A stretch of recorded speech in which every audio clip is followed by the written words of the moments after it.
Hi అన్న, good morning అందరికి. ఈ రోజు అయితే మంగళవారం అన్న. నిన్న మిగిలిన సరుకు అయితే తీసుకొని సోమవారం మార్కెట్ నుంచి అయితే మళ్ళీ మంగళవారంకి అయితే వచ్చేసాను. మంగళవారం నాడు అయితే మొత్తం అయితే బండ్ల కూడా అయితే ఈ విధంగా అయితే నీట్ గా సర్దుకొని అయితే నేనైతే పెట్టుకున్నానన్న. మొత్తం అయితే పుచ్చకాయతో కడకైతే పోసాను. అలానే దోసకైతే మెత్తగైతే ఉన్నాయి. అయితే ఫస్ట్ రెల్ వేసుకుని అయితే కింద అయితే వేసుకున్నాను. కొద్దిగా ఇది అయితే మెత్తబడుతుంది అనే ఆలోచన అయితే ఉందన్న నాకైతే. ఎందుకంటే కాయ అయితే కొన్నిసార్లు ఎక్కడో ఒకసారి తలిగిన కాయ అయితే మెత్తగైతే కనిపిస్తుంది.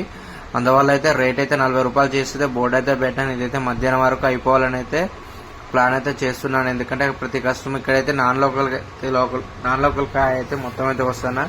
లోకల్ కాయ అయితే ఎక్కడ కూడా రాదన్న. మొత్తం పప్పు దోసకాయ అయితే అమ్ముతారు ఇక్కడ షాపులలో. అయితే మన బండి మీదనే మొత్తం నాటు దోసకాయ అయితే పోస్తాం కాబట్టి అయితే కస్టమర్లు అయితే మనకైతే ప్రతి కస్టమర్ అయితే అవడం అయితే జరుగుతుంది. అయితే మనకైతే టమాటా ఇది దోసకాయ ఒకటే ఉంది అయితే కొద్దిగా అయితే మైనస్ అయితే అవుతుందన్న. టమాటా దీని తోడుగుండగైతే రెండు వేసితే మనకైతే కొద్దిగా ప్రాఫిట్ అనేది కూడా వచ్చు.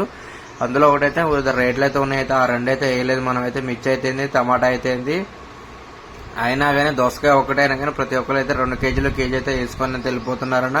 ఇక్కడ మొత్తం అపార్ట్మెంట్లు వాళ్ళే ఉంటారు కాబట్టి వీళ్ళకి పప్పు దోసకాయ తప్ప నాటు దోసకాయ అయితే దొరకదన్న. అందువల్ల అయితే ప్రతి కస్టమర్ కూడా మనకైతే పైనుంచి కిందకైతే దిగైతే నాటు దోసకైతే తీసుకోవడం అయితే జరుగుతుందన్న. మనకైతే కస్టమర్ అయితే క్రౌడ్ అయితే ఉన్నప్పుడు అయితే వీడియో తీయడానికైతే పాసిబుల్ అయితే అస్సలు అయితే పడడం లేదని. అందువల్ల అయితే క్రౌడ్ అంతా తగ్గినాకైతే మనం అయితే నీట్ గా అయితే వీడియో అయితే తీసుకుంటున్నా. కాయ అంతా సర్దుకొని అయితే ఇక మొత్తానికైతే సరుకు అయితే ఈ రోజు అయితే దాదాపు అయితే అమ్మేశానన్న. నేనైతే సరుకు అయితే వీడియో చూపిస్తున్నప్పుడు అయితే నాకైతే పాసిబుల్ అయితే పర్లేదన్న. సరుకు అయితే మొత్తం అమ్మిన వీడియోలు అయితే.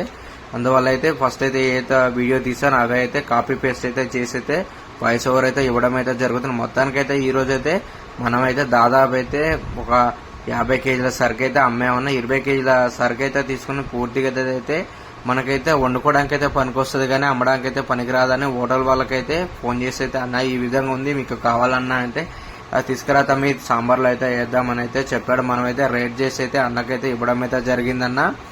మొత్తానికైతే ఈ రోజు అయితే మనమైతే 70 కేజీల దోసకాయ అయితే అమ్మడం అయితే జరిగిందన్న. ములకాయ అయితే ఒక 20 రూపాయలు 30 రూపాయలు ములకాయ అయితే అమ్మాం. అది కూడా మిగిలినదైతే హోటల్ వాళ్ళకైతే సాంబార్కి అయితే ఇవ్వడం అయితే జరిగిందన్న.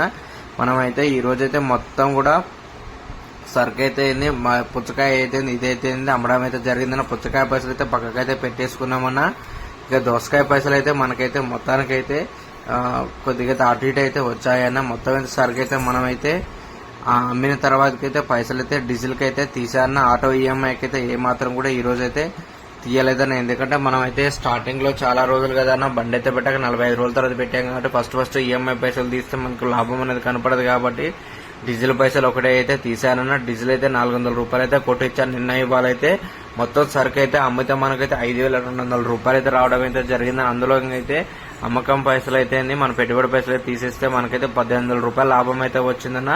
ఇప్పటి వరకు మన వీడియో నచ్చితే ఒక లైక్ అయితే చేయనన్నా. తప్పకుండా అయితే మీకు సపోర్ట్ నాకు కావాలని మనసారా కోరుకుంటున్నా. మరొక వీడియోతో మళ్ళీ కలుసుకుంటానా. ఉంటానా మరి. బాయ్ అన్నా.